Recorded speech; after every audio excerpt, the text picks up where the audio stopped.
Isang pusong ininindi ko na ika'y parangalan at ako'y pagpupuri sa'yo lamang, Jesus. Come, Holy Spirit.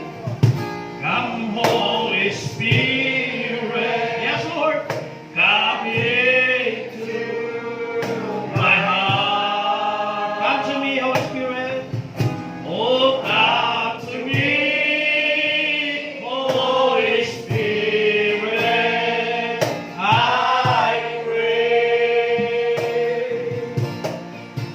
You are the joy of my heart. Amen. Oh, hallelujah.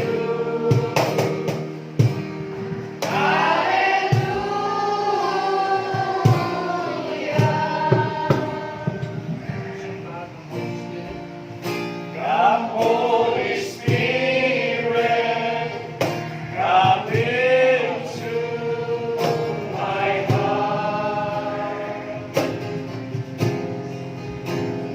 Come to me, Holy Spirit, I pray.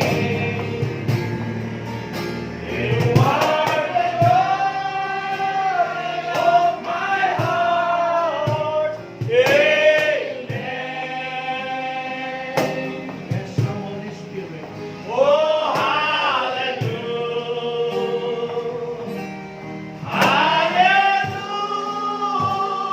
Hallelujah. Amen. To God be praised. To God be the glory. Purihin ka, Panginoong Diyos. Kataas-taasan sa lahat at walang kagaya mo sa langit at sa lupa. Kaya naman sa oras na ito, sa bahay ng Panginoon, kami po ay lumalapit sa inyo. Kami po ay nagpapasalamat. Kami po ay nagpapakumbaba. Yes. Kami po ay humihingi ng tawad sa aming maraming mga pagkukulang at kasalanan. Hindi lamang sa langit, kundi sa lupa. Yes.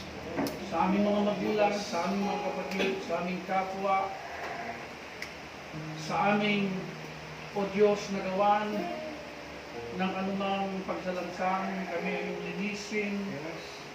kami iyong hugasan sa umagang ito, Panginoon, at ariin ganap, sakdalin at tanggapin sa iyong presensya. Yes. Bagamat ikaw ay Diyos na banal at kami ay mga makasalanan, tinawag mo at pinatawad sa aming mga lumang kasalanan. And we thank you this morning, Father. We invite the Holy Spirit to fellowship with us, Lord, sa iyong pag-ibig, sa iyong habag at awa, sa iyong kapayapaan, sa iyong biyaya, sa iyong mga malalalim na salita. Panginoon, ay magpahayag ka sa amin at magpaunawa ka sa amin at magturo ka sa amin upang yun ang aming maging gabay kung paano kami mabuhay sa mundo ito na aming kinabubuhayan. Yes. Bless niyo po ang bride of the Lord Jesus Christ, ang Agno, bride of the Lord Jesus Christ, at ang bride of the Lord Jesus Christ sa buong Pilipinas at sa buong mundo, Yes. ng lahat ng pagpapala na maaari niyong ipagkaloob sa Kanya upang magamit ito pabalik sa iyong kaharian at pagpapalago ng gawain at pagtulong sa mga nangangailangan. In the mighty name of Jesus Christ, we pray. Amen. Amen. Habang tayo po ay nakatayo, ating usam ang ating mga banal na aklat. Ilapit mo ba? Yung mic. Sa aklat po ng Mateo,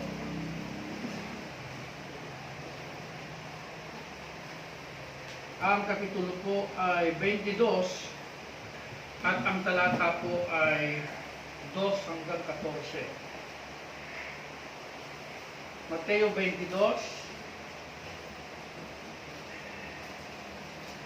talatang 2 hanggang 14. Pakinggan po natin ang sinasabi ng salita ng Panginoon nang sa ganun atin pong maunawaan. At ito po ay babasahin natin sa wikang Tagalog na po sapagkat mahaba para hindi po tayo tumukol ng maraming oras. Sa Tagalog na po, Matthew 22 verse 2 to 14 at simulan na ang pagbasa. Tulad ang kaharian ng langit sa isang hari na naghanda ng piging ng kasalan ng kaniyang anak na lalaki at sinubo ang kaniyang mga alipin upang tawagin ang mga inanyayahan sa piging ng kasalan at sila'y ayaw magsidano. Muling nagsugo siya sa ibang mga alipin na sinasabi, sabihin ninyo sa mga inanyayahan, narito, ihanda ko na ang aking piging. Pinatay ko ang aking mga baka at mga hayop na matataba, at ang lahat ng mga bagay ay nahahanda na. Magsiparito kayo sa piging ng kasalan. Datapwat hindi nila pinansin, at sila'y nagsiyaon sa kanilang lakad. Ang isa'y sa kanyang sariling bukid, ang isa'y sa kanyang mga kalakal. At hinawakan ng mga iba ang kanyang mga alipin, at sila'y dinuwahagi at pinagpapatay. Datapwat ang hari ay nagalit at sinubo ang kanyang mga hukbo. At pinuksa ang mga mamamatay taong yaon at sinunog ang kanyang bayan. Nang magkagayoy, sinabi niya sa kanyang mga alipin, nahahanda ang kasalan, ngunit hindi karapat-dapat ang mga inanyayahan. Magsiparoon nga kayo sa mga likuang lansangan at anyayahin ninyo sa piging ng kasalan ang lahat ninyong mga susupungan.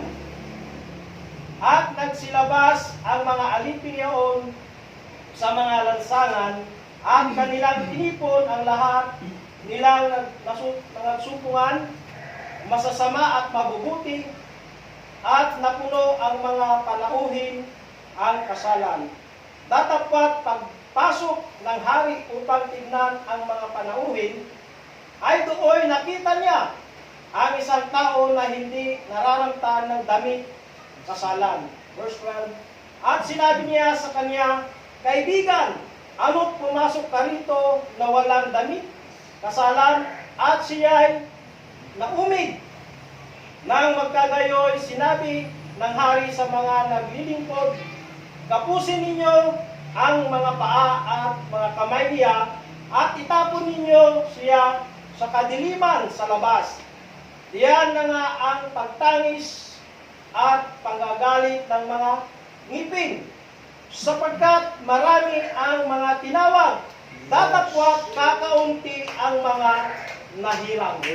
Amen. Palain nawa ng Panginoong Diyos ang kanyang mga salita at bigyan tayo ng pangunawa, mga minamahal na kapatid, sa ating nabasa at narinig sa umaga nito. Mari na po tayo makaupo. Ang basbas at kapayapaan na nagbubuhat sa ating Panginoon sa Kristo ay ating lahat, mga minamahal na kapatid. Lahat po ba ay masaya sa umaga nito? Ang pinakamasaya ay pagsabi ng Praise the Lord! Praise the Lord! Amen. Sabihin natin, thank you, Jesus! Thank you, Jesus! Amen. Praise God. So, isang kagalakan na makita po ang Agno Church na parang halaman na nagsasanga at namumulaklak ulit kagaya ng una na binuksan ng Diyos ang lugar na ito ay napaka gandang halaman ang Agno Church. Siya ay punong-puno ng dahon. Dahon means fellowship. Punong-puno siya ng bunga. Bunga means yung mga magandang ugali ng Kristiyano. at ang mga doktrina ng Panginoon ay kitang-kita sa buhay niya. Ngunit, kagaya ng kwento ni Brother Branham, ang bride tree ay pinulbos ng mga peste. At dumating ang mga peste at kinain ng halaman, kinain ng kanyang mga dahon, kagaya ng mga peste sa palay na kinakain ng dahon. At ang dahon ay type ng fellowship. Makikita mo na ang dahon pag nawawala ay may peste. Tama ba? Amen. At ang pesting ito, ang kanyang kinakain na yung dahon. Ibig sabihin, sinisira niya ang fellowship. At ang sabi ni Brother Branham, ang peste ay demonyo. Ang peste ay salot. Right. Amen. Tama? Pagka ang halaman ninyo, pagka ang palay ninyo, pagka ang pananim ninyo ay nauubos ang dahon, ibig sabihin may peste. At pagka ang fellowship ng mga anak ng Diyos ay nasisira, may peste sumisira sa dahon. Right. Liwanag po ba yun? Amen. At ang peste, sabi ni Brother Branham, ay demonyo. So, ang sino mang sumisira ng fellowship, kahit sino po siya, kahit mga ngaral pa siya, kahit mahusay sa mag-preach, pag sinisira niya ang fellowship ng pamilya, sinisira niya ang fellowship ng mga kapatiran, siya ay sugo ni Satanas.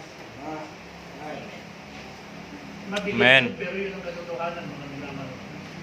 Right. Amen? Kaya kinakailangan ang peste ay bombahan ng pesticides. Tama? Para hindi niya sirain ang palay. At ang pesticides ay ang Word of God. Sabi ni Brother Branham, takot si Satanas sa Word of God. Kaya, ang sino mang pupunta sa bahay natin na hindi dala ang aral ni Kristo. Ano ang aral ni Kristo? Ang bahalang kayo sa isa't isa. Anong aral ni Kristo? Magkaisa kayo at huwag magkakabahagi. Yan ang aral ni Kristo. Ngunit ang diablo darating, sisirain niya yan. Sisirain niya ang pagmamahalan, sisirain niya ang pagkakaisa, sapagat yun ang kanyang purpose. Bakit siya pinadala ng diablo? Sirain ang pananim ng Diyos. Pero tayong mga anak ng Diyos, dapat natin protektahan yan. Amen. Gaya ng pagpuprotekta natin sa halaman at palay natin na hindi masira ng peste. Tama po. Ganun din ang church. Binabantayan dapat natin yan. Binabantayan ng pastor, binabantayan ng deacons, ng elders, ng trustee, at kahit ng mga membrong young people, babae at lalaki, lahat ay tulong-tulong na nagbabantay para hindi kainin ng uod ng peste yung dahon o fellowship sa church. Amen. Amen? Ibig sabihin, pag pinayagan mong sirain ang peste ang palay mo, wala kang malasakit sa palay mo. Tama? Pag pinayagan mong sirain ang uod ang mga halaman mo, wala kang malasakit sa halaman mo. Wala kang pakialam sa halaman mo. At ganoon din sa church, pag pinabayaan mong sirain ng diablo ang dahon, ibig sabihin, wala kang malasakit sa gawain ng Panginoon. Wala kang pag-ibig sa church. Wala kang pag-ibig sa salita ng Diyos. Kaya hindi ka nababahala kung ito man ay masira. Pero kung anak ka ng Panginoon, pagmamalasakitan mo ang bahay ng Panginoon. Amen. Sapagkat ang bahay ng Panginoon ay parang katawan mo. Walang taong matino na gusto niyang sirain ang katawan niya at sugatan. Tama po? Ganon din ang bahay ng Panginoon. Hindi mo siya kakayaang masira ang bahay mo. Kaya nga pag sinabing may bagyo, sinicheck mo yung bubong. Sinicheck mo yung dingding. Tinitignan mo kung anong pwedeng sirain. Bahay lang yun. Bahay lang yun. Pinapahalagaan mo. How much more the house of God? How much more the house of the Lord? Ay higit mong pagmalasakitan, mga minamahal. Ang bahay mo, iniingatan mo, huwag masunog. Huwag kainin ng alay. Tama po? Huwag pasukin ng magnanakaw, pero pinabayaan nating masira ang bahay ng Panginoon. Pasukin ng magnanakaw at kunin ang mga mahalagang bagay. Ngunit ang Diyos ay mapagbiyaya, mga minamahal. Amen. Ang Diyos ay puno ng habag. Amen. Sa kabila ng ating mga kasalanan, sa kabila ng ating mga pagkukulang, naroon ang kanyang pagpapatawad. Naroon siyang nag-aantay na nagtitiis para tayo ay magbalik loob sa Kanya. Gaya ng isang kalibughang anak na tumalikod sa kanyang tatay, na winaldas ang kayamanan ng kanyang ama at nakisama sa mga lasenggo at mga mabisyong tao. Ngunit dumating sa kanyang diwa ang pag-ibig ng kanyang magulang na kanyang tinalikuran, iniwanan at nakisama sa mga taong hindi niya kapamilya, hindi niya kaano-ano. At nang siya ay magbalik loob, nasumpungan niya na naghihintay pa pala ang kanyang tatay na mayakap siya at mahalikan siya. Sapagkat hindi nagbago ang kanyang ama, siya ang nagbago. Right. Siya ang nag-alis ng kabuluhan sa relasyon bilang pamilya. Pero ang kanyang tatay, ang kanyang mga magulang, ay naroon pa naghihintay sa kanyang. Ganon din ang ating Diyos. Kahit iniwan natin siya, kahit tinalikuran natin ang kanyang aral, kahit tinalikuran natin ang kanyang bahay, ngunit patuloy siyang naghihintay sa atin. Amen. Magbalik loob tayo sa ating Panginoon. Kaya ang agnong ito ay naalala ko, mga minamahal na kapatid, ang daming himala ang ginawa ng Diyos. Naalala niyo buong Pinoon dito sa agnong nagkrusada tayo. Pagkatapos kong basagin at sunugin ng mga Diyos-Diyosan sa bayan, di ba? Tag-ulan pero hindi umulan ng maraming buwan. Sa akin isinisisi, marami sa inyo hindi nyo naabutan yun. Yung pinakamalakas na bagyo na bumaha dito sa Agno at umabot pa ang tubig hanggang sa Tarlac. At isinisisi sa akin sa pagsunog ko ng rebulto sa Agno nung ako'y nagsimula ng gawain dito na dahil daw sa pagsusunog ko ng mga rebulto kaya nagalit ang Diyos. Hindi umulan, ang mga palay ay bitak-bitak, tuyong-tuyo ang lupa. At kada linggo, ang pare ng Katoliko at saka yung isa pang simbahan, ako ang laman ng kanilang sermon. Hindi ko alam kung may mga original bang nakaabot dito noon. Pati ang titig sa akin ng mga tao, pag naglakad ako dyan, ang tatalim. Parang kulang na lang patayin ka o batuhin. Dahil i-mindset ng mga paring Aglipay at paring Katoliko na kaya hindi umuulan sa Agno ng maraming buwan kahit tag-ulan. Ay dahil daw sinunod ko ang nabantog na pagsusunog kong dito sa Agno ng mga rebulto diyan sa bahay ni Suela sa tabing ilog. At ang ginawa ko, mga minamahal na kapatid, ako'y pinangunahan ng Diyos mag-fasting ng 3 days and 3 nights. At hinamon ko ng debate, ng challenge ang Katoliko at ang Aglipay dyan sa plaza. Hinamon ko sila na pumunta sa plaza at magdasal sa mga rebulto nila na umulan. At kapag umulan, ako'y magiging misyonero ng Katoliko. At ako'y magiging Katoliko. At ako'y babalik sa Katoliko. Ngunit habang hinahamon ko dalawang simbahan sa harap ng plaza ay pinagpapatay nila ang kanilang mga ilaw. At inaanday ko silang bumaba at dalhin ang kanilang mga Diyos-Diyosan doon at magdasal na umulan kung totoong Diyos ang kanilang pinaglilingkuran pero hindi sila nagpunta sa plaza.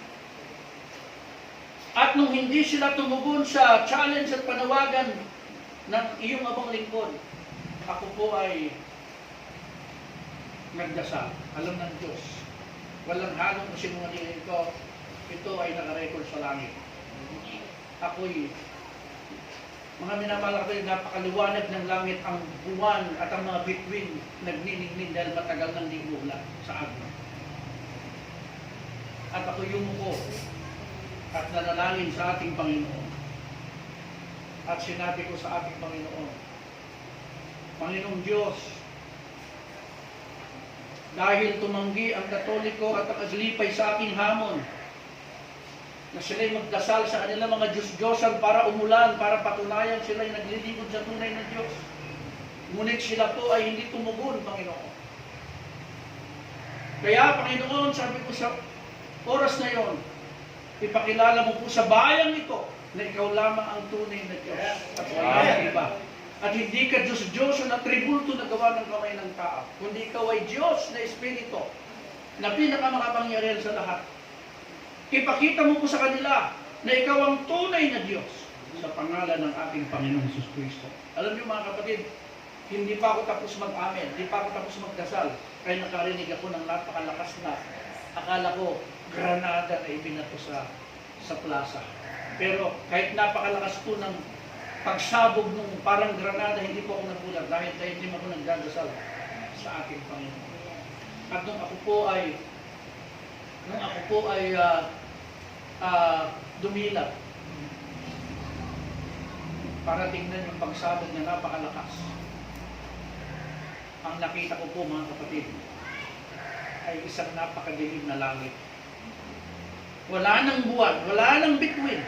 Napakaitim, sobrang itim.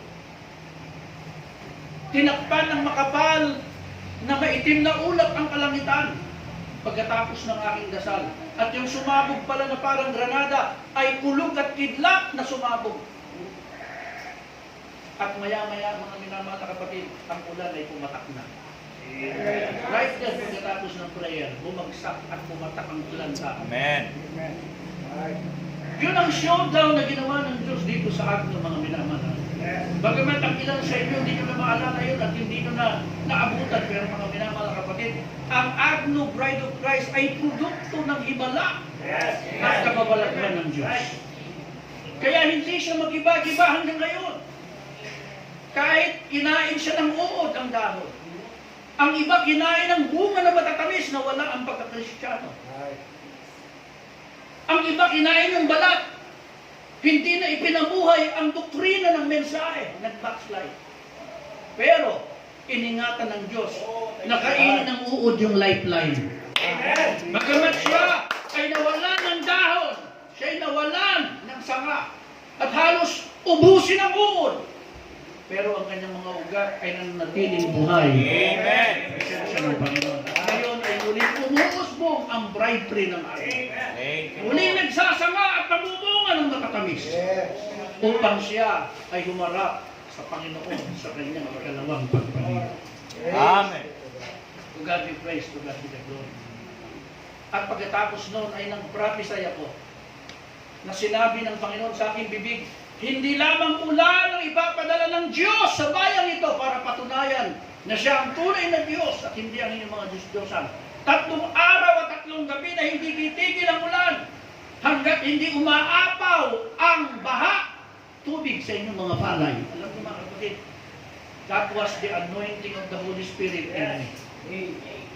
Bakit? Nung sabihin ko yun mga minamahal na kapatid, walang tigil ang ulan, 3 araw, 3 gabi sunod-sunod. At alam niyo mga kapatid, nang huminto ang ulan, kung gaano kataas ang mga palay dito sa Agno, ganun kataas, apaw ang baha sa mga palay. Nagkatotoo yung prophecy ko mga kapatid ng gabi na yun. To God be praised, to God be the glory. Amen. Because we serve a living God. Right. Ang pinaglilingkuran ng bride na Diyos ay buhay. Kagaya ng Diyos ni Elijah. Amen. Nung hamunin niya, na umulan, nung hamunin niya, na bumaba ang apoy, dininig siya ng Diyos. Sapagkat siya ang tunay na lingkod ng Diyos sa panahon ngayon. Hindi ang mga bulaang, mga false prophets ni Balaam. Bagamat marami sila, ngunit isa lamang ang tunay na lingkod ng ating Panginoon ng panahon ngayon. At maging sa huling araw na yun, dami nagpapanggap ng mga ngaral na yun, ng katotohanan. Pero sino ang pinagpakitaan ng Diyos ng mga kababalaghan? Kanyang mga tunay na lingkod na. Amen. At isa lamang yun sa mga kababalaghan ginawa ng Diyos dito sa atin, mga minamahal. Pero ang pinakadakilang kababalaghan na ginawa ng Diyos sa Agno ay nang baguhin ng Diyos ang inyong mga buhay. Nang hipuin niya ang inyong mga puso at kinalain niyo ang Panginoon bilang inyong Panginoon at tagapagligtas. Nang bigyan niya kayo ng buhay na walang hanggan. Yun ang pinakadakilang himala na ginawa ng Diyos Amen. sa Agno Bride of the Lord Jesus Christ. To God be praised, to God be the glory. Amen? Kaya nga minamahal ng mga kapatid, ang mensahe ng Diyos sa atin ay napakaganda. Sapagkat ang Diyos ay maganda ang pag-uugali. Right. Kaya ang mga anak niya magaganda rin ang pag-uugali. Tama ba? Amen. Alangan naman maganda ang pag-uugali ng Diyos, tapos ikaw na anak niya, pangit ang ugali mo. Hindi babagay. Tama? Unay. Dahil ang Diyos ay maganda ang kanyang pag-uugali, ang Diyos ay mabait, mabait din ang kanyang mga anak. Amen. Ang Diyos ay Diyos ng pag-ibig, kaya puno rin ng pag-ibig ang kanyang mga anak. Yes. Tama? Ganon. Kung ano ang Diyos, ganon ang kanyang anak. Di ba? Pag sinabi, ang pugi naman ng anak mo, di ba tuwan-tuwa yung tatay? Atin. Kasi, nagre-reflect eh. Di ba? Ang ganda naman ng anak. Sino ang unang pumapalakpak? Hindi lang yung pinupuna pati rin ikaw na tatay at nanay, pumapalakpak din yung tenga sa galak. Dahil, ibig sabihin, like father, like son. Tama? Amen. Like mother, like daughter. Ganun yun, di ba? Nagre-reflect. At kung nagre-reflect ang ugali ng Diyos sa atin, sino natutuwa? Yes. Ang Diyos. Amen. Tuwan-tuwa siya. Yes. Kaya nga sabi niya, magsigawa kayo ng mabuti para makita ng mga tao ang inyong mga mabubuting gawa at luwalhatiin nila ang inyong Ama sa langit. Amen. Unay. Ganun yun, mga minamahal na kapatid. Nagre-reflect ang mga ginagawa natin sa ating Ama sa langit. Yes. Kaya kung gumagawa tayo ng pangit at masama, nalulungkot ang Ama sa langit. Pag gumagawa tayo ng pangit at masama, naapektuhan ng tatay at nanay natin. Pag gumawa ng pangit ang tatay at nanay, apektado ang mga anak. Ganun yun. Dahil isa tayo mga minamahal sa ating buhay.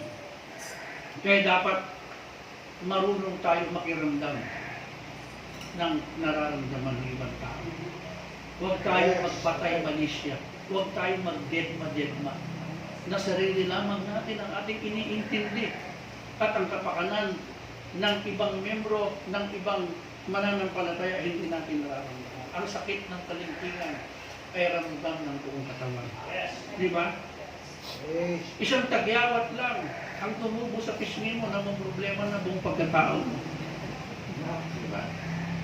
Sapagkat yun ay bahagi ng iyong katawan. Right. Nararamdaman mo sa buong katawan. Ngayon, mga minamahal na kapatid, bumalik tayo dito sa ating parable of the wedding. Ang parabola ng pagkakasal. Ano po ang ibig sabihin ng parabolang ito? Na ang kaharian ng langit ay itinulad sa isang ama na ikakasal niya ang kanyang anak at magpapakasal siya ng kanyang anak. Ang kaharian ng langit ay itinulad sa pagpapakasal ng isang ama sa kanyang anak sa isang babae.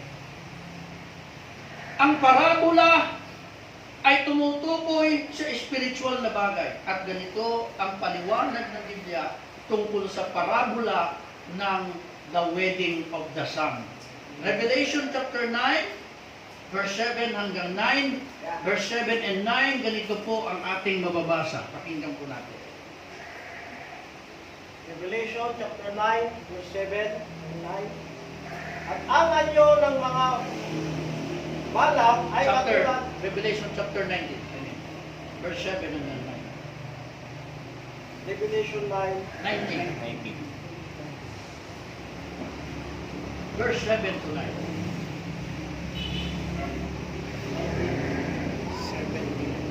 sapagkat ang kapangyarihan ng mga kabayo ay nasa kanilang bibig. Anong chapter yan?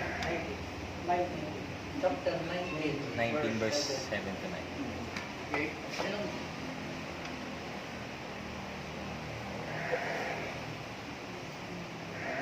Revelation chapter 19 verse 7 hanggang 9. Tayo ay mga galak, mga gagalak at tayo ay mga sayang mainam at siya ay ating walhatiin sapagkat dumating ang pagkakasal ng kordero at ang kanyang asawa ay nahahanda na. Verse 9. At sinabi niya sa akin, isulat mo, mapapalad ang mga inanyayahan sa paghapon sa kasalan ng kordero. At sinasabi niya sa akin, ang mga ito'y siyang tunay na mga salita ng Diyos. Purihin ang Diyos, mga minamahal na kapatid. Ito po pala ang ibig sabihin ng parable. Ang parable ay tumutukoy po sa spiritual na bagay. At ito ay ang pagkakasal ng kordero, walang ibang ating Panginoon Kristo, at ang kanyang asawang iglesia ay nahahanda na. Amen po? Yun po ang ibig sabihin ng parable. The marriage of the Lamb to His wife, the true church has come. Yan po ang sinasabi. At sa verse 9, sinasabi po na mapalad ang mga inimbitahan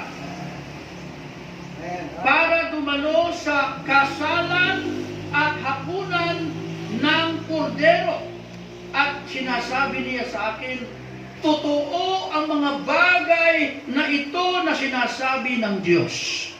So yung parable, mga minamahal na kapatid, ay walang iba kundi ang pag-aasawa ng Panginoong Yesus at ng kanyang church sa huling mga araw. Amen. At mapalad po kayo, mapalad tayo, na tayo ay naging kabilang sa naimbitahan. At ang imbitasyon ay umabot sa Agno, Pangasinan. Ang imbitasyon na sumama sa kasalan ay umabot dito. Dahil nagpadala ang Diyos ng mga mensahero sa lugar na ito. Dahil before the foundation of the world, nakita ng Diyos na may mga taga-Agno na gustong dumalo sa kasalan ng kordero ng ating Panginoon. At kayo ang katuparan ng parabolang ito ngayon dito sa kanya. Nagabalo siya, praise the Lord. Praise the Lord. Mapalad ang naimbitahan, mga minamahal. So blessed kayo sa umaga ito. Dahil kayo po ay naimbitahan sa kasalan ng kordero. Amen. Ano naman ang kahulugan ng mga unang inimbitahan na tumanggi sa wedding invitation? Ganito ang mababasa natin sa banal na aklat, mga minamahal na kapatid. Dito po sa Acts chapter 13, verse 44 at 46. Pakinggan po natin. Acts chapter 13, verse 44. At nang sumunod na Sabat, ay nagkatipon halos ang buong bayan upang pakinggan ang salita ng Diyos. Tuloy.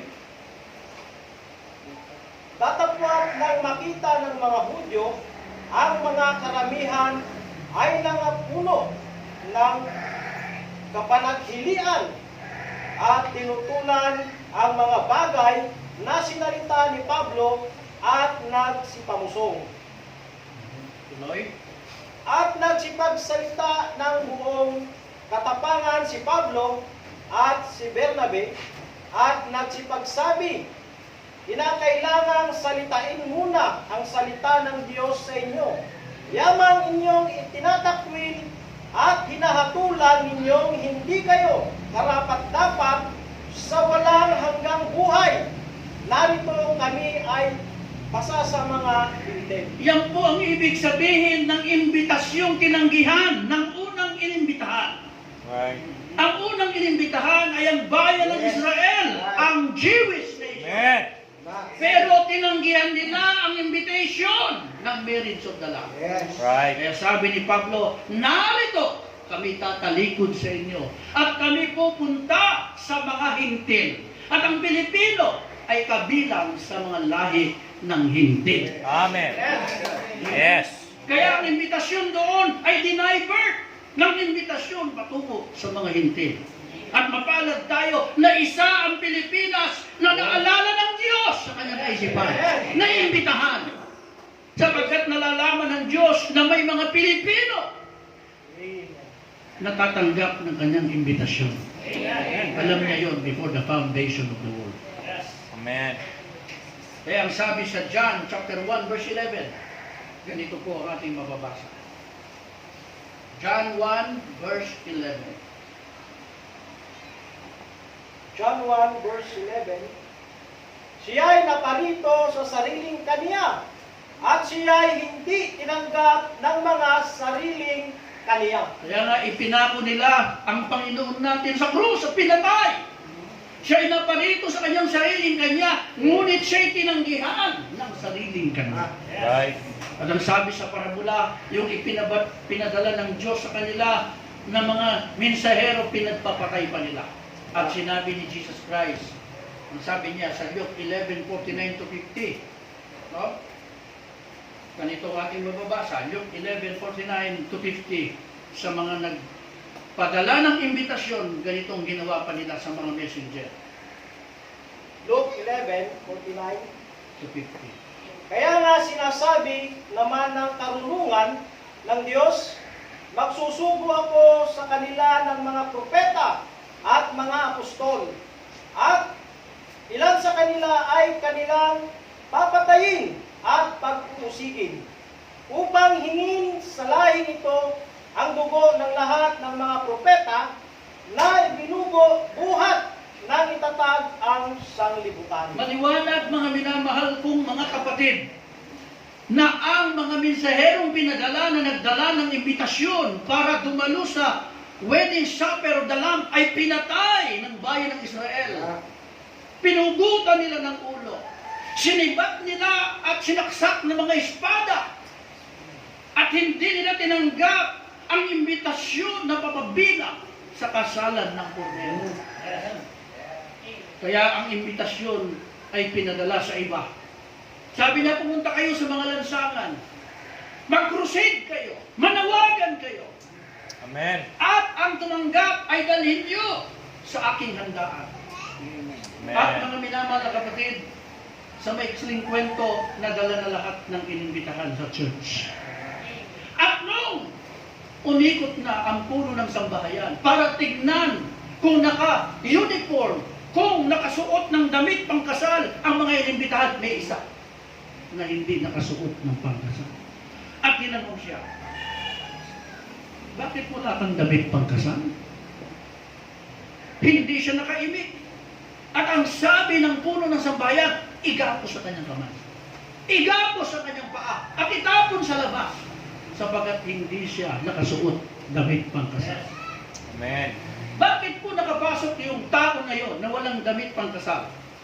Ang sabi po sa Oriental marriage, kung dumaan siya sa pinto, dadamitan siya ng damit pangkasal. Sapagat sa kaugalian pala noon, pag imbitado ka sa kasal, merong nakabantay sa pinto na may mga daladalang damit pangkasal. Na yung sinusuot natin barong ngayon, pang-abay, yan naman ang ating damit pangkasal ngayon, di ba? Pero sa Oriental, ang magpo-provide niyan, yung nagpapakasal. Amen. Bawat imbitado na dadaan dyan sa pintuan ay huhugasan ng paa.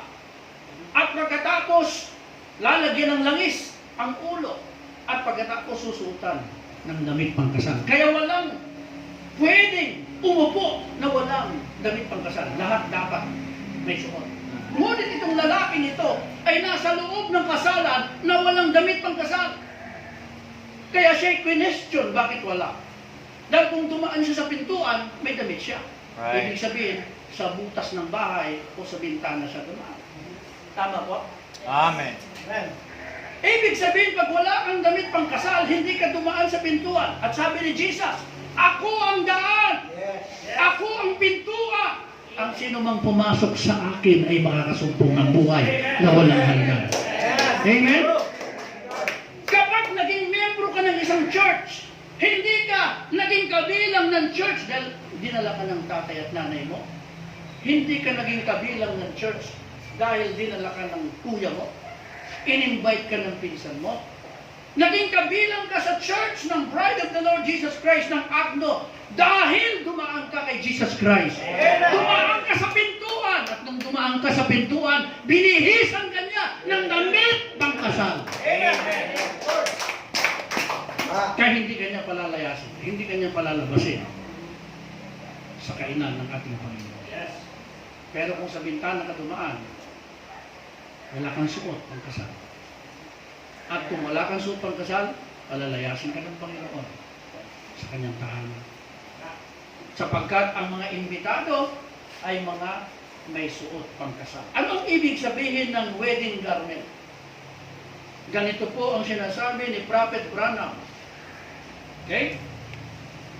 Ganito ang sinasabi ng Biblia bago natin basahin ang mensahe ni Prophet Branham. Revelation 19 verse 14 sa wikang Tagalog. Revelation 19 verse 14. At ang mga hukbong nasa langit ay sumusunod sa kanya ng mga nakasakay sa mga kabayong puti at nangaramtan ng mahalagang linong maputi at dalisay. Ayan po. Ang mga sundalo ng langit, ang suot nila ay mga lino. Samantalang ang sundalo ng lupa ay mga armor. Pero ang sundalo ng langit ay nakasakay sa mga mapuputing kabayo. At nakasuot ng napakaputing lino, o sa Ingles ay linen. Puting-puti at napakatingkad ng kanyang kaputihan. Okay? Nakakasilaw na kaputihan ang suot ng sundalo ng langit. At sa Revelation 19 verse 8, ganito pa ang karagdagang sinabi. Revelation 19 verse 8. At sa kanya'y pinagkaloob na damtan ang kaniyang sarili ng mahalagang lino, makintab at tunay sapagkat ang mahalagang lino ay siyang mga matuwid na gawa ng mga banal. Ano po ang ibig sabihin ng makintab na lino? Ang ibig po sabihin ng makintab na lino ay napaka matutuwid na gawa ng isang Kristiyano. Matuwid, malinis, matingkad na mabubuting gawa ng Kristiyano ang ibig sabihin ng linen or lino. So, sino nakasuot ng napakaputing damit sa atin? Yung mga gumagawa ng mga katuwiran. Sa mata ng Diyos at sa mata ng tao, kayo yung nakasuot ng puting-puting damit na lino sa harapan ng ating Panginoon. Amen. Yan po mga minamahal ang wedding garment. Okay? Ang wedding garment ay ang mga mabubuting ginagawa ng Kristiyano sa mata ng Diyos at sa tao. Amen. Kapag gumagawa ka ng masama sa tao, ang suot mo ay maduming damit na puno ng mantsa at basahan ang dating sa mata ng ating Panginoon. Kaya gumawa ka ng mabuti sa lahat ng tao. Hindi lamang sa kasama mo sa church, pati sa mga kaaway mo. Gawan mo ng mabuti. Pati sa mga hindi mo kamag-anak, gawan mo ng mabuti. Yan ang isang matuwid na lino sa harapan ng ating Panginoon. Amen. Yan, ganito pa po ating mababasa sa message ng prophet. Sa paragraph 102, sa message na pinamagatang Revelation chapter 4, 1960, ganito ang paliwanag ni Prophet Branham, mga minamahal na kapatid, tungkol sa wedding garment. Ano ang wedding garment? Ngayon, ano sa palagay ninyo? Kapag dumating ang nobyo, nung makita ang lalaking nakaupo na walang damit pang kasal, tinanong siya, paano ka nakapasok dito, Ginoo? At siya'y walang imik. At ipinakita sa kanya ang daan palabas sa pintuan. Kasi siya'y dumaan sa bintana. Gusto niyang umaten, pero hindi siya dumaan sa pintuan. Siya ay dumaan sa ibang daan. At tinawag siya, kaibigan. Siya ay isang membro ng simbahan. Paano ka nakapasok dito na wala kang suot damit pang kasal? At sinabi ni Jesus mismo. At tinawag ang tagabantay sa pintuan. Talian niyo ang kanyang kamay. Talian niyo ang kanyang mga paa. At ihagis niyo siya sa labas sa kadiliman. Kung saan naroon ang pagtangis, ang pagngangalit ng mga ngipin. Yan si Kristo sa kanyang sariling mga salita. Siya'y itinapon Siya'y napatunayan dahil wala siyang suot damit pang kasal. Siya'y dumaan sa ibang daanan maliban sa pintuan. Kung sa pintuan sana siya dumaan, makakatanggap siya ng damit pang kasal. Pakinggan niyo ito. 103, paragraph. Pakinggan niyo ito. Kung ang damit pang kasal ay ang bautismo ng Espiritu Santo, paano tayong magpapakita ng representasyon sa ibang paraan? Sapagkat ang unang iglesia ay dumaan sa pintuan, si Kristo Jesus. At sila'y nabautismuhan sa pangalan ni Yesu Kristo. At tinanggap nila ang bautismo ng Espiritu Santo. Isinuot nila ang damit pangkasal. Amen. Kapag dadaan ka sa Methodist way, kapag dadaan ka sa Baptist way, kapag dadaan ka sa Pentecostal way, o anumang denominasyon, hindi ka dumaan sa pintuan. Sa bintana ka dumaan. At tiyak na itatakwil ka ng Diyos sa kadiliman. Kailangan dumaan ka sa pintuan. Hindi pintuan ng Metodista, hindi pintuan ng Baptist, hindi pintuan ng denominasyon at relihiyon. Dumaan ka sa pintuan, ang salita ng Diyos na nagre-require ng baptism in the name of Jesus Christ. At susupang ka ng damit pangkasal, ang baptism ng Holy Spirit.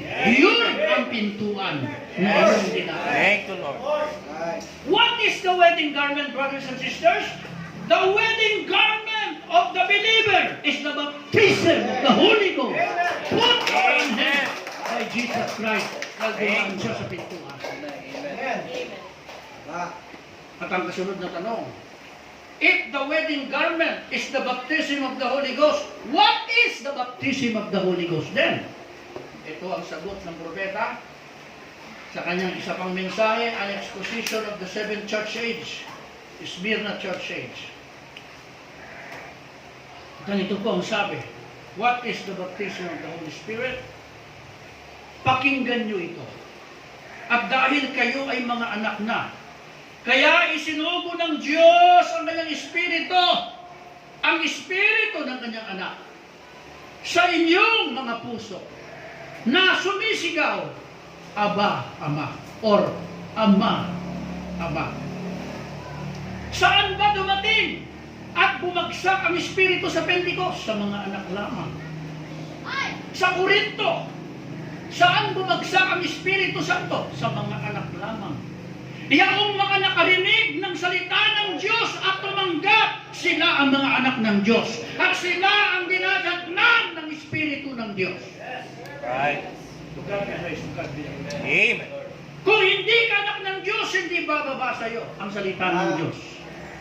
At kung hindi sa iyo darating ang salita ng Diyos, at hindi mo tatanggapin ang salita ng Diyos, hindi rin isusuot sa iyo ang damit pangkasal. Sapagkat bago isuot ang damit pangkasal, kailangan dumating sa iyo ang purong mensahe ng salita ng Diyos. Amen. At ang purong mensahe ng salita ng Diyos ay ang messenger ng Holy Spirit. Right. Nauna niyang pinapadala ang kanyang salita para subukan kung believer ka. Para subukan kung konektado ka before the foundation of the world sa predestinated thought ng Diyos. Kaya ipapadala sa iyong mensahe kung aakapin mo sa iyong puso at mamahalin mo, tatanggapin mo. At pag nakita ng Holy Spirit na tinanggap mo ang mensahe sa puso mo at minahal mo ang mensahe at tinanggap mo ang mensahe, and then, yun ay isang budyat sa Holy Spirit para suotan ka ng wedding garment. Para bumabasa sa iyo. Ibig sabihin, ikaw ay imbitado sa kasalan. Sa pintuan ka dumaan at hindi sa bintana ng Methodist, Baptist, Protestant o anumang sekta na may sariling pamaraan at pagtuturo ng Biblia. Right. To God be praised, to God be the Praise. glory. Amen. Amen. What is the baptism with the Holy Ghost? Sabi ng prophet, it is the Holy Spirit baptizing you into the body of Christ. Sabi rito, it is the new birth. Yun ang bago mong kapanganakan. It is the Spirit of God coming in and filling you after after you have repented, after you have heard His word, and you have been baptized in water as an answer of God, conscience toward God. Lord, napakalinaw ng sinabi ng propeta ng Diyos, mga minamang, ano ang baptism ng Holy Spirit? Ito ay ang pagbaba ng Espiritu Yes. Santo para manahan sa iyo. Amen. Para ibilang ka sa katawan ni Kristo. Tingnan niyo ang tubig. Bakit ka binabautismohan? Binabautismohan ka sa tubig sa pangalan ni Kristo para makapasok ka sa gate ng kaharian ng langit. Sabi ni Brother Branham, water is the gate. At yung mga nagbabautismo sa pangalan ni Kristo, nakapasok na sila sa gate ng kaharian ng langit. At ang mga hindi pa nabautismohan, nasa labas pa kayo ng kaharian ng langit. Right. Right. Liwanag po ba yun, mga? Amen.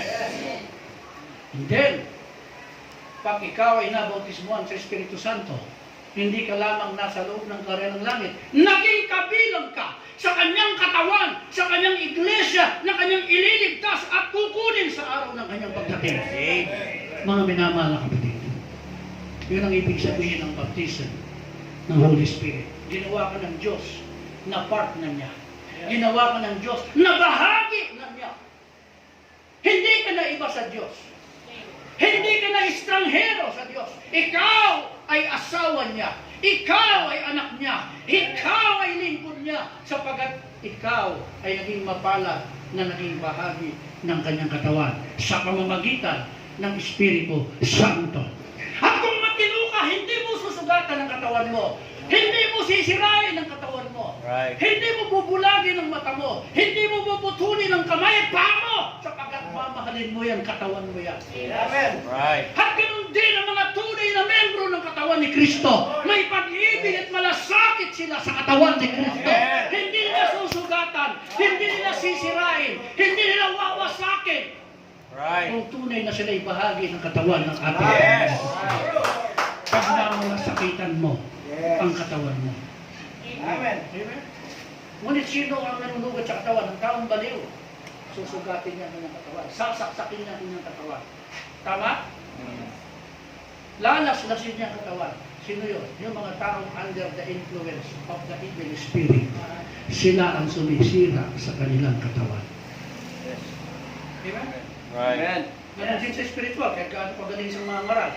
Kahit gaano karaming alam niya sa Bible, kahit sabihin pa niya naniniwala siya sa propeta at sa Biblia, kung sinisira niya ang katawan ni Kristo at pinagwawatak-watak at pinag-aaway-aaway ang mga kakamag-anak at mga anak ng Diyos, siya ay motivated ng Diablo at hindi ng Diyos. Right. Yes. Unay. Amen. Right. Thus saith the word of God. Amen. Amen? Yan ang sinabi ng salita ng Diyos. Purihin ang ating Panginoon. Yes. Amen. Ano ang requirements para gamitan ka ng damit pang kasal? Gusto ba natin malaman? Amen. May requirements eh. Right. Bago ka mag-abroad, may requirements. Unay. Bago ka makapasok sa trabaho, may requirement. Hindi basta-basta. Sa panahon natin ngayon, maka-abroad, makapasok sa trabaho, ang daming requirements. Mhm. Ngayon nga lang sa pandemic, bago ka makabiyahe, daming requirements. Mhm. Lalo na pag senior citizen ka, pag bata ka. Right. Oh. To God be praised, to God be the glory. Ginamit ang aming mga ID sa pagkapastor at ang aming mga ID sa pagiging media ng Watchman. Kaya malaya kami nakaka- Yes, God. Yeah. Amen. Tulong at Amen. biyaya ng ating Panginoon. Amen. Praise Diba? Biyaya ng Diyos yun. Yes. Hindi natin alam na ito palang Watchman magagamit sa pagdumating ang panahon sa pandemya. Maraming tumutulig sa akin sa Watchman. Pero hindi nila alam, yun ang lisensya ko ngayon para makabiyahe sa mga gawain ng Diyos kung saan saan. Amen. Right. Amen. Pag nakita na ng pulis, yung Watchman Media, yung ID, sa tulong at biyaya ng Diyos, ay sige po, ingat po kayo. See? Biyaya ng Diyos yun. Amen. Alam ko bang magkakapandem? Hindi. Pero nilagay ng Diyos sa puso ko ang Watchman. Dahil alam ng Diyos, magkakapandem niya. Ako di ko alam. At in-advance niya na sa akin ang bagay nito na makakatulong at hindi makakahadlang sa pagbibiyahe namin sa mission. Right. Amen. Otherwise, imposible yung makarating kami ngayon dito at makapiling kayo mga minamahal. Unay. Amen? To God be praise. To God be praise. Hallelujah. Everybody say praise the Lord. Praise the Lord. Gusto ng Diyos na tayo masaya. Ayaw ng Diyos tayo malungkot. Yes. Ayaw ng Diyos na tayo nakangiti. Ayaw ng Diyos na hindi tayo, ang pamilya hindi nag-uusap-usap. Ayaw ng Diyos yun. Gusto ng Diyos tayo masaya. Amen. Kumakain tayo sa lamesa, masaya. Kumakain tayo, Yes. fellowship, nagkakapi, masaya. No? Right. Paggising sa umaga, nakangiti, good morning. Diba? Amen. Amen. Ganon. Or, may kaway-kaway pa, may ngiti. Yun naman, isang anak ng Diyos. Hindi Yes. Amen. Right. sa umaga, bagsak ang mukha, bagsak ang ngiti, bagsak ang aura. Parang nalugi ng sangkatutak na problema. Hindi ganun ang gusto ng Diyos. Rejoice in the Lord always, and I say again, rejoice. Sabi ng Panginoon. Pag ngumiti tayo, yung totoong ngiti. Yes. Pag gumamay tayo, yung totoong kamay. Amen. May init, may buhay. Ma. Ang isang tunay na Kristiyano. Amen. Walang kaipokrituhan, walang pagkukunwari. Yes. Malinis ang puso, malaya sa lahat ng galit at sama ng loob. At mantsa ng mga masasamang hinala. Yan ang gusto ng Diyos. Otherwise, paano ka makakasuot ng maputing damit kung Ma. ang laman ng isip at puso mo madumi? Then, madumi ka sa mata ng Diyos. Hindi ka malinis. Hindi ka worthy sa rapto. Hindi ka worthy sa kanyang kasalan pag gano'n. Kasi, hindi malinis ang iyong kaisipan. Hindi malinis ang iyong puso. At kung hindi malinis ang isip at hindi malinis ang puso, hindi rin malinis yan sa paningin ng Diyos. Maduming suot ang suot mo pagka gano'n. Pero ang gusto ng Diyos, maging malinis tayo. Sa kanyang Yes. paningin. Amen. Okay? Ma. Anong requirements para ma-receive ang wedding garment or baptism ng Holy Spirit? Acts chapter 5, verse 32. Ganito ang ating mababasa. Acts chapter 5 verse 32. At kami mga saksi ng mga bagay na ito, at gayon din ang Espiritu Santo na siyang ibinigay ng Diyos sa nagsisitalima sa Kanya. So, ito po yung requirements. Narinig ko ba ninyo? Right. Ang Espiritu Santo ay ibinibigay. Kanino binibigay? Sa mga nagsisitalima sa Yes. Diyos. Amen. Amen. Kailangan maging masunurin ka. Huwag kang suwail. Ma. Dahil yun ang requirements. Kailangan makita ng Diyos na ikaw ay masunurin. Ang sabi ng Panginoon sa mga namamasukan sa trabaho, maging masunurin kayo sa inyong mga amo. Maging matalimahin kayo. Huwag mareklamo at palasagot. Yun ang sabi ng Panginoon. Ganon din ang isang anak ng Diyos, mga minamahal na kapatid. Hindi ka dapat mareklamo. Hindi ka dapat palasagot sa mga salita ng Diyos. Kailangan masunurin ka. At ang iyong pagsunod ay hindi lamang nakikita sa mga magagandang bagay. Sapagkat tayo mga tao, likas sa atin, ang susundin lang natin yung magaan. Pag mabigat, ayaw na natin. Pero ang pagsunod ay hindi lamang sa mga bagay na magagaan. Right. Maging sa mga bagay na malalalim na utos ng Diyos at mabibigat na utos ng Diyos na hindi kayang sundin ng ibang tao. Kung nasa sa iyo ang espiritu ng pagiging masunurin, susundin mo. Ang sabi ng Diyos kay Abraham, ihandog mo yung anak, sunugin mo at patayin mo para sa akin. Yun ang utos ng Diyos kay Abraham sa kanyang nag-iisang anak. Anong sabi ng Biblia? Nagalit ba si Abraham? Nagtampo ba si Abraham? Nagreklamo ba si Abraham? Si Abraham ay tahimik na sumunod. Amen. At sinabi, anak, tayo na sa mundo. Nagdala ka ng kahoy. At nagdala sila ng kutsilyo. Ang sabi ng anak, bakit tatay? Maghahandog ba tayo doon sa mundo? Hindi alam ni Isaac. Siya niya handog. Ngunit hindi kumibo ang kanyang tatay. At umakyat sila sa bundok. At pagdating sa bundok, tinalian ni Abraham ang kanyang anak sa likod. At inayos ang altar ng mga kahoy para dun sa lugay ng kanyang anak. At ihinigay ang kanyang anak. At talagang papatayin niya ang kanyang anak para sa Diyos! Amen.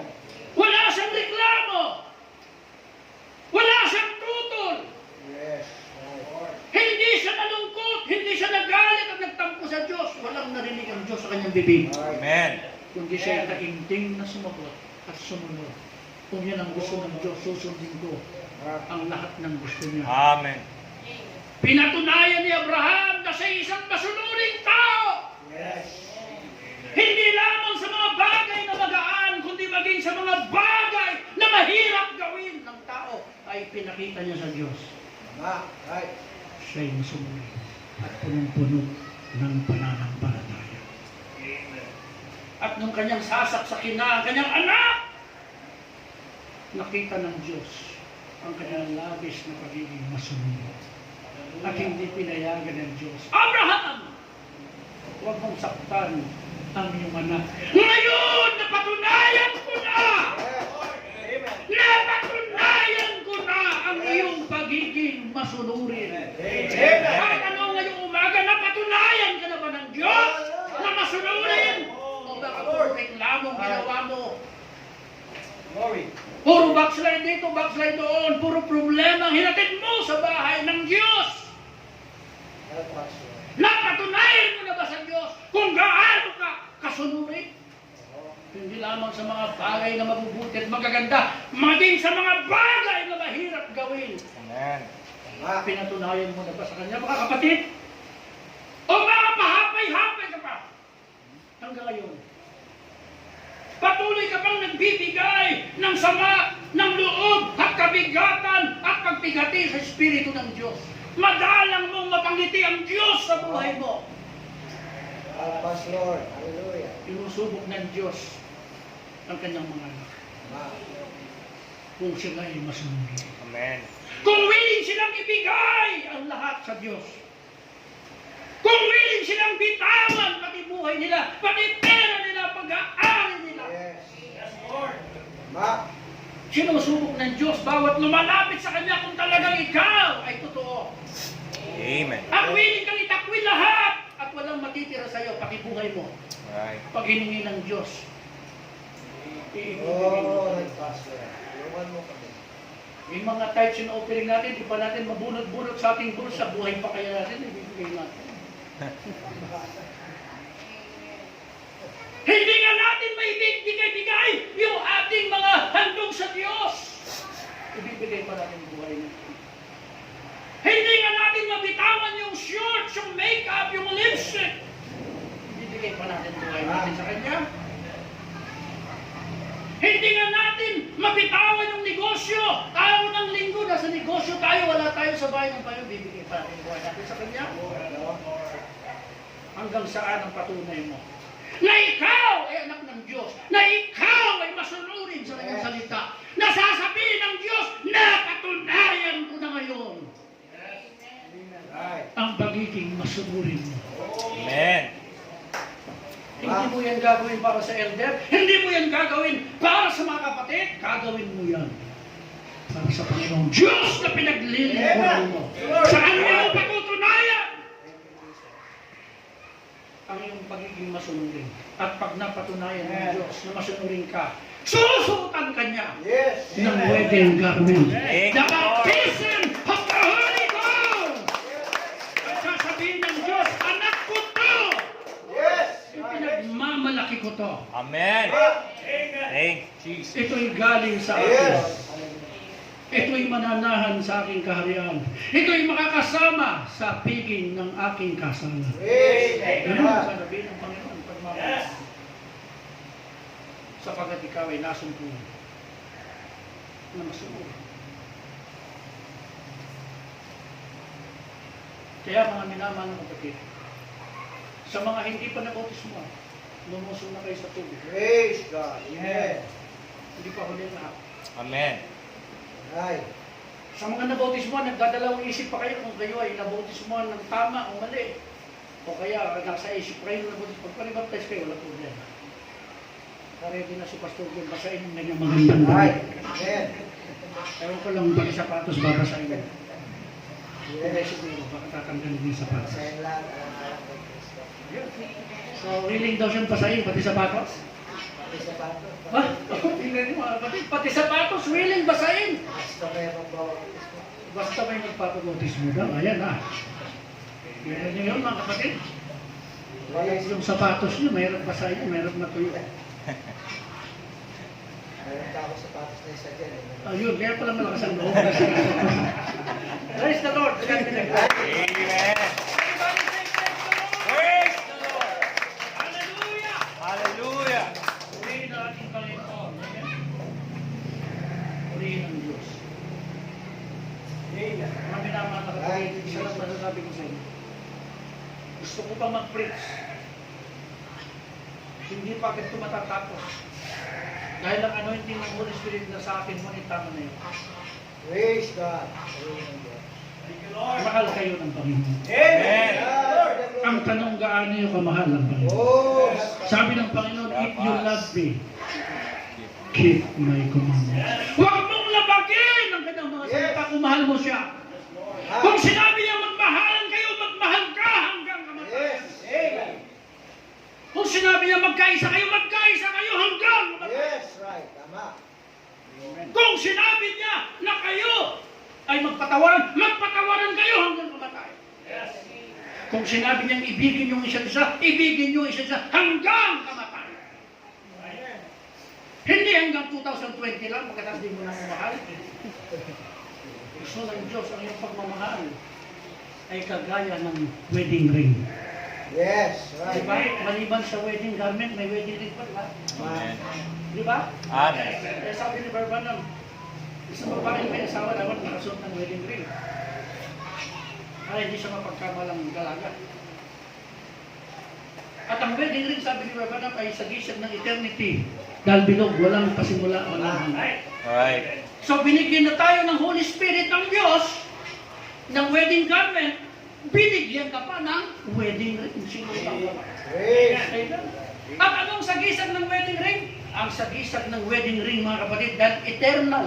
Ang Yes. ibig sabihin ng ring, binigyan ka niya. Hindi lamang ng Holy Spirit. Yes. Hindi lamang ng wedding garment. Sinuotan ka pa niya ng buhay na walang hanggan. Amen. Hindi lamang sa katawan mo, kundi pa rin sa kaluluwa at espiritu mo, nababalot ka ng wedding ring of eternal life. Ah, Amen. Sorry. Hindi ka magkakaroon ng eternal life sa langit, dito pa lang sa lupa. yes. Suot-suot mo na ang wedding ring of eternal life. Amen. Ah, Kaya anong oras ka mamatay, meron kang buhay. yes. Amen. Lord. Amen? Ngayon niya binigay yung wedding ring. Kasi ngayon yung kasalan. Yes. Sa langit, kainan na lang yun. Yes. Di ba? Yes. Tapos Amen. ng kasal sa simbahan sa tayo pumunta, reception. Ang langit reception.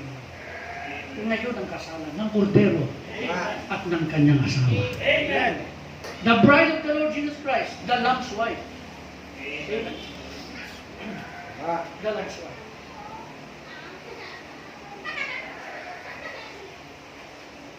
No, medyo mabigat yung bibitaw ko. Siguro gusto ng Holy Spirit sabihin ko. Mabigat. Pero I will say this, and may the Holy Spirit help me to understand.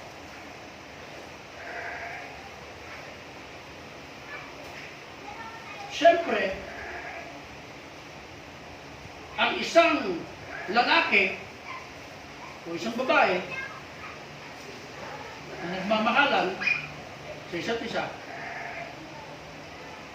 ayaw ng lalaki na may ibang gusto yung asawa ng babae. Tama? Ah, Tama ba? Amen. At ayaw din ng babae na may gustong iba yung lalaki. Magulo pagka gano'n. Di ba? Na may bahay dito yung asawa mo, may bahay pa doon na iba. Hindi maganda yun. Maliwanag ba yun? Ganon din sa bride of the Lord Jesus Christ. Isa lang ang asawa ni Kristo. ah. Yan ang bride of the Lord Jesus Christ, the Lamb's wife. Yes. Ah, At kung right. meron nag-angkin na iba, hindi yun asawa. Kabit yun. Ah, That's it, the word of God. Amen. Isa lang ang asawa ng Panginoon Jesus Cristo, and that is the Lamb's wife, the bride of the Lord Jesus Christ. At sino mo nagsapanggap na sila'y anak at sila'y bride of Christ, pero hindi nakikisa sa aral at hindi nakikisama sa katawan ni Kristo. Hindi siya legal na asawa. Siya'y kabit.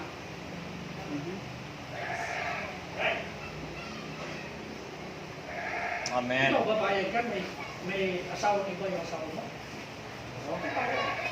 Lalaki naman ang babae ka. Yes. Liwanag ba yun?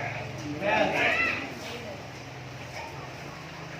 Kaya nga, isa lang ang kinikilala ng Diyos na bride of Christ. Isa lang ang kinikilala ng Diyos na asawa niya. Ang kanyang nobya. The bride of the Lord Jesus Christ. The Lamb's wife. Yeah, right. Kaya alamin mo kung saan ka nakapanig. Sa asawa ng kordero o sa nagpapanggap na kabit ng kordero. Marami siya nagpapanggap ngayon, nakabit ng kordero. Asawa daw sila ng kordero pero hindi sila legit na asawa. Sila'y nakikikabit kay Kristo. Iliwanag ba yun, mga? Amen. Now, kung meron man sa inyo, and listen to this. This is the purpose of the Holy Spirit at sinasabi ng mga bagay. Kung meron man dito lalaki o babae, na ang inyong buhay ay nasira sa iyong unang asawa, nagkaroon ka na ikalawa, ikatlo, kagaya ng babaeng marumi. 5 na yung kanyang asawa nung managtan siya ng Kristo. Anong ginawa ng Panginoon? Binigyan ng biyaya yung babae na yun. Yes. Sige, ayusin mo yung buhay mo. At mula ngayon, huwag ka na magkasama. Nung dumating si Brother Branham at ipinangaral ang marriage and divorce sa Amerika, ang kanyang mga followers ay 5 beses ng kinasal. At itinanong sa kanya, anong gagawin namin, Brother Branham? 5 na namin itong kasama namin. Sabi ni Brother Branham, stay where you are and sin no more. Yes. Manatili kayo dyan at huwag nang magkasala pa uli. Right. That is, thus saith the word of God. Right. Amen? Purihin ang Diyos. Amen? Amen. Nawasak ang buhay mo, nagkasira-sira. Pero inayos ng Diyos. Gusto ng Diyos ayusin. Kung gusto mong maayos. Yun ang nais ng Diyos. Amen? That's why mga young people natin, kung kayo nagipag-boyfriend sa hindi maraming palata, kahit gaano ka bang kapogi yan. Bible says, you must not equally yoke yourself with unbelievers. Yes. Huwag kayong tumingin sa mga gwapong lalaki na hindi mananampalataya. Ganon din kayong mga brothers. Huwag kayong mailab sa mga babaeng magaganda na hindi mananampalataya. Pagdudusahan niyo yun habang buhay. Right. Pag lumabag kayo sa salita ng Diyos. Amen. Sa una, masarap. Siyempre, naanak lang sa'yo katawan eh. Ganda. Pag bungi-bungi ka na, at wala ka ng ganda, iwanan ka na niya, ipupunta na sa'yo. Pero ang tunay na believer, till death do us part yan. Yes. Hanggang kamatayan. Hindi ka iwanan niya. Anong gusto niyo? Maganda? Aanakan ka, iwanan ka, o hindi masyadong maganda, ang maganda sa kanya, ugali, nababalutan ng linen, wedding garment, ang kanyang ugali, at magiging tapat sa iyo, till death do us part. Diba? Ayun. Kaya sa umagang ito mga kapatid, let me say this. Mahal na mahal tayo ng ating Panginoon. Mahal na mahal ka niya.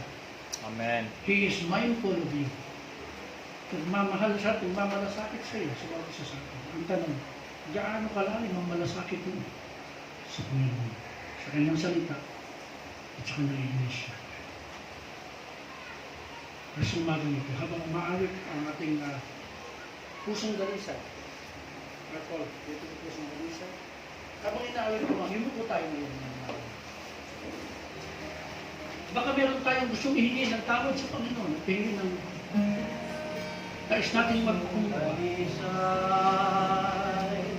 Habang inaawit ito, wag umawit ang kongregasyon. Yumuko, manalangin, makipag-usap sa Panginoon. Makipag-usap ka sa presensya ng Panginoon. Lord, ano pa ang kulang, Panginoon?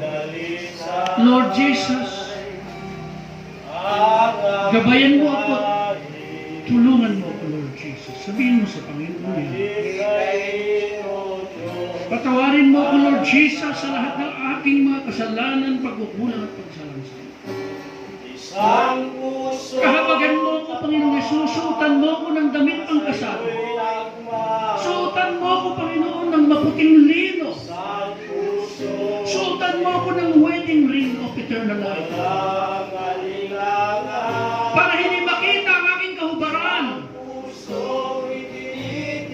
Hindi makita ang aking kahihiyan sa aking pamumuhay sa mundo ito.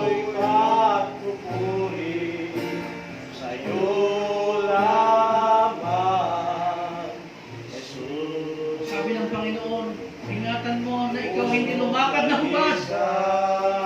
Baka naman nagsusot ka lang ng pangga paglinggo. Lunes at Sabado, nagsusot ka ng shirt at pantalon, hubad ka pa rin sa paningin ng Diyos. Hubad ka sa kanyang paningin.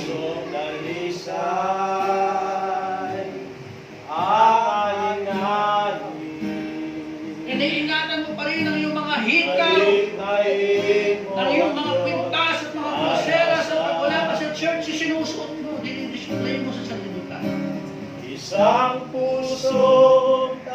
Hubad ka pa rin sa mata ng Panginoon. Pag wala ka na sa church, nakahubad ka na, nakashort, ipinapakita sa sanlibutan. Ang pisikal na kahubaran ay simbolo rin ng spiritual na kahubaran. Magsuot ka, kapatid, ng damit ang kasal. Yung maputi at huwag maitim. Yung maninis, matingkad na kaputian at huwag kadiliman. Isuot mo sa iyong espiritu ang isang mabuting ugali. Masunurin, mapagpakumbaba, mapagmahal, mapagpatawad, malambot ang puso. Mabagin, mawain, sincero. At punong-puno ka ng bunga ng Espiritu Santo. At punong-puno ka ng dahon ng fellowship. Malusog ang iyong mga dahon ng fellowship. Hindi butas-butas at sira-sira. At ikaw ay nadadamitan ng balat, ng doktrina at aral ng Panginoon gaya ng isang puno na tumakaloy ang buhay ni Kristo na sinisip-sip ng iyong mga ugat patungo sa iyong inner man, spirit, soul, and body.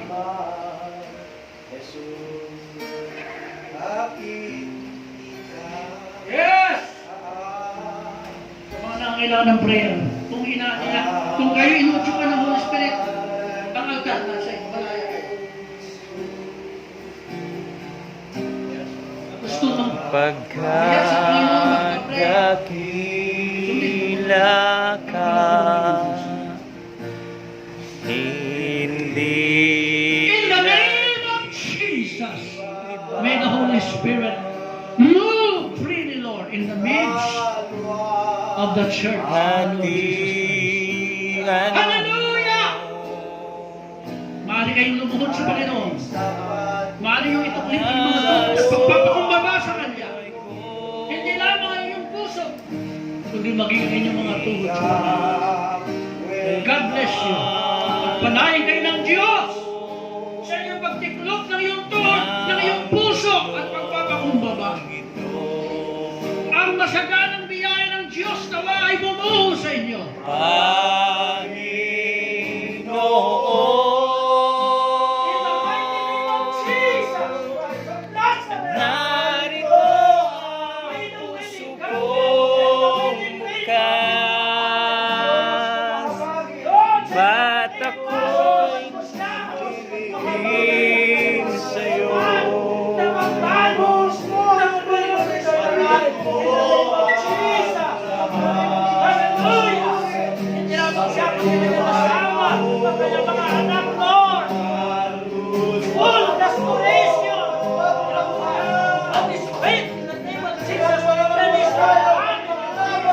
Jesus' name.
siya ay paglingkuran.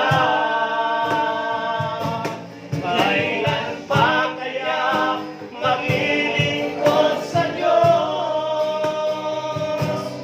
Kung hindi ngayon, kailan pa? Ang araw mo'y lumipas na, makuha mo pa kayang siya ay paglingkuran? Kailan pa kaya maglilingkod sa Diyos? Kung hindi ngayon, kailan pa? At kung ang araw mo'y lumipas na, makuha mo pa kaya siya ay paglingkuran? Kailan pa kaya maglilingkod